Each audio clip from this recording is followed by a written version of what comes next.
118, versets 22 à 23, qui dit ceci. La pierre qu'ont rejetée ceux qui bâtissaient est devenue la principale des langues. Alléluia. C'est de l'Éternel que cela est venu. Et c'est un prodige à nos yeux. Amen.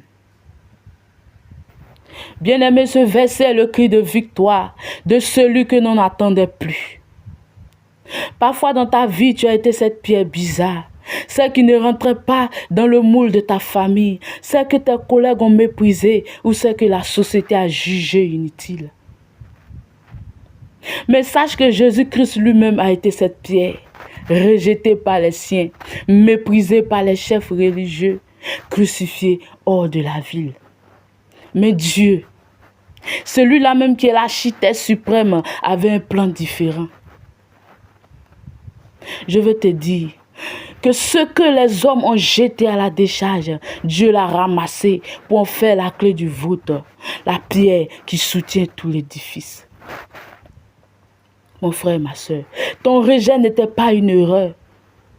C'était une protection. Si les hommes t'avaient accepté selon leurs conditions, tu serais devenu leur esclave. Mais parce qu'ils t'ont rejeté, Dieu t'a mis à part pour faire de toi un prodige. Je répète, prodige.